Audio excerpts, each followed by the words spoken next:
Tiago 1,12 diz assim: feliz é o homem que persevera na provação, porque depois de aprovado, receberá a coroa da vida, que Deus prometeu aos que o amam.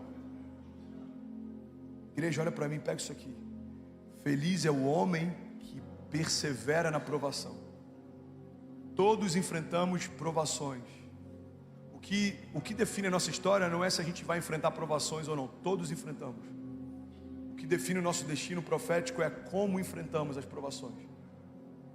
Você quer medir o nível de maturidade de alguém? Você consegue medir o número da maturidade de alguém pelo número de horas que essa pessoa fez o que não gostaria de fazer. Por que a gente vê pais trabalhando, mulheres solteiras, mães que às vezes são a única fonte de provisão da sua casa, trabalhando mesmo cansadas, trabalhando mesmo com desafios, trabalhando mesmo com retaliações? Por quê?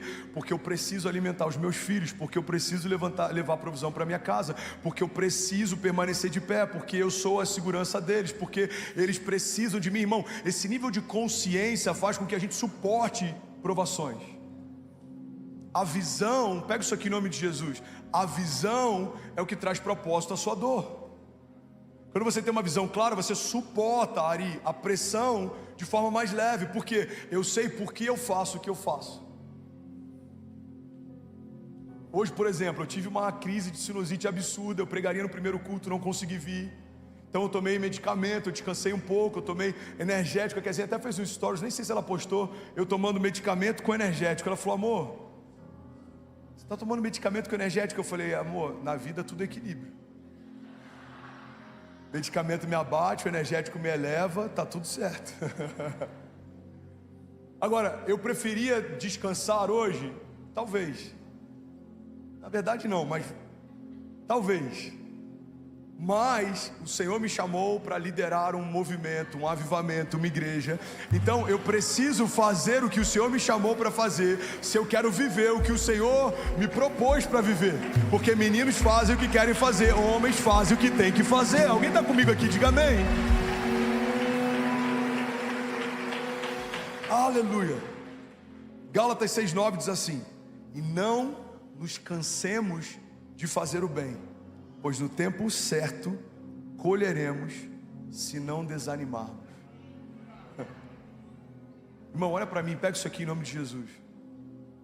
E não nos cansemos de fazer o bem, ou seja, persistência, resiliência, pois no tempo certo colheremos. Aí agora tem uma condicional: se não desanimarmos.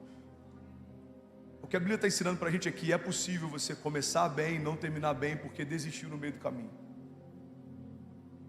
A Bíblia está dizendo que é possível começar bem e não terminar bem porque você desistiu no meio do caminho. Tem gente que começou semeando coisas boas, mas desistiu de semear porque ainda não havia começado a colher. Deus está dizendo: não nos cansemos de fazer o bem, pois no tempo certo colheremos, se não desanimarmos. Alguém aqui já viu aquela charge de um cara, um minerador, que ele está cavando, aí você consegue ver assim os diamantes, ele estava bem próximo de alcançá-los, ele desiste porque estava cansado demais? Alguém já viu uma charge com algo assim? Tem muita gente que está exatamente assim, em relação ao romper da sua casa, em relação ao mover no teu casamento, em relação à expansão do teu ministério. Pastor, eu estou há 5 anos fazendo o que Deus me chamou para fazer. Continue. Pastor, eu estou há 20 anos aguardando o cumprimento de uma promessa. Continue. Eu sei que nem sempre é motivador para nós que fazemos parte da geração mais ansiosa que a terra já viu. Ouvimos alguém dizendo que talvez o que você precise para viver o que Deus falou que você veria é esperar. Esses dias eu preguei sobre uma fé ousada, uma fé que entrega, uma fé que confia, mas uma das características de uma fé ousada era uma fé que espera. Talvez a palavra de ordem de Deus para alguém aqui é: aquietai-vos e sabei que eu sou Deus. Eu não perdi o controle, eu não menti em relação ao que eu te prometi, eu não mudei de ideia. Então aguarde, confie, espere E continue semeando bem, porque se você não desanimar, no tempo certo colherá o que eu te prometi. Alguém está comigo? Diga amém. Sabe outra característica que é um desafio para a gente permanecer persistente, Lucas? Principalmente para meninos, é que meninos têm dificuldade de estabelecer alianças. Meninos têm dificuldade de estabelecer alianças. Quando a gente pega uma leitura das transições geracionais que a gente viu nas últimas décadas, a gente vê um extremo muito grande, por exemplo, entre os baby boomers e a geração Y, entre os baby boomers e os mileniais. Os baby boomers, eles fazem parte de uma geração que viram muitas revoluções sociais, culturais, econômicas.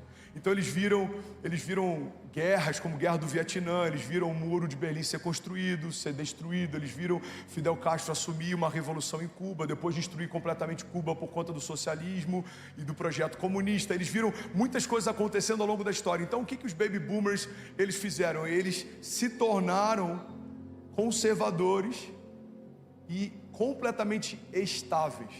Qual que era o conselho do seu avô, por exemplo, ou do seu pai? Pode ter uma variável aqui, mas a maior parte dos nossos avós, se fossem te aconselhar, eles diriam: tenha um bom emprego, com uma carteira assinada, compre a sua casa própria e invista na sua aposentadoria. Você precisa ter um lugar firme para trabalhar, você precisa ter um lugar seu para morar, e você precisa ter uma reserva para quando ficar velho. Porque tudo que eles viram foram instabilidades. Então, o que movia essa geração? Estabilidade. Como reflexo disso, porque todo excesso gera uma falta, as gerações que vieram depois dessa geração, elas começaram a liderar movimentos revolucionários, disruptivos, contra a cultura. Então a gente viu, por exemplo, o movimento hippie, o movimento Paz e Amor, a gente viu o ácido, LSD, a gente viu orgias acontecendo, a gente viu Woodstock, a gente viu várias coisas acontecendo por conta de uma geração que queria liberdade, porque se sentia muito oprimida pela busca de estabilidade da geração que os criou. Então o que acontece depois de uma geração muito forte, vem uma geração muito fraca? Aquele provérbio oriental que diz: homens fortes criam tempos fáceis criam homens fracos geram tempos difíceis. Então a geração que a gente tem hoje, os mileniais, geração touch, os nossos filhos, os adolescentes que a gente tem criado, liderado. Alguém está recebendo algo de Deus aqui nessa noite? Diga amém. Qual que é o desafio deles? É estabelecer alianças. Por exemplo, o meu sogro, o primeiro carro dele foi um Volkswagen, e por 30 anos ele só comprava Volkswagen. Por quê? Porque ele tinha uma aliança emocional com uma marca. O primeiro carro foi um Fusca, depois um Voyage, depois um Passat, depois um Gol. Se tiver o dono de alguma marca que não seja a Volkswagen aqui, e você é ovelha nossa, por favor, não se ofenda, mas eu só estou ilustrando, ok? Inclusive, se você quiser participar aqui do que a gente está construindo, seria incrível o dono de alguma montadora abençoar a nossa igreja. Amém? Alguém está comigo? Vocês estão achando que eu estou brincando, mas a gente não tem noção de quem está ouvindo a gente, amém? Eu sei do que eu estou falando. E aí o que acontece? Passat, qual que era o outro que ele teve? Aquele que lançou um tempo atrás, agora o Voyage. Para resumir, quando eu entro na família, a gente estava insistindo para o meu sogro aceitar a ideia de comprar um Toyota. Para ele era quase a traição de uma aliança com uma marca, porque a vida inteira eu tive uma marca. Agora, se você perguntar para a nossa geração, eu já tive mais 8 ou 9 marcas diferentes. A gente não está vinculado a uma marca. A gente quer saber qual que é o melhor custo-benefício, qual que é o melhor modelo. Só que essa desassociação com marcas é uma expressão de uma desassociação com alianças que a gente tem enfrentado em todas as frentes. Nunca vimos uma geração que trabalha tão pouco tempo em cada lugar. Por quê? Porque tudo está sempre ruim. A última empresa, o problema era o patrão, a outro problema era o ambiente, na outro problema eram os desafios, na outro problema era a meta, na outro problema era a logística, na outro problema, talvez o problema seja que estamos tendo dificuldade de estabelecer alianças de longo prazo. Enfrentamos hoje um desafio de estabelecer alianças de forma constante. Igreja, olha para mim, isso não diz respeito só ao nosso trabalho, isso diz respeito ao nosso casamento. O número de divórcios dentro da igreja tem crescido, não tem diminuído. Por quê? Porque aceitamos como um plano B a ideia de divorciar se a gente não se adaptar no início do casamento. Aquela ideia de que a gente casa para sempre, muita gente já acha que isso é só algo figurado, folclórico ou romantizado.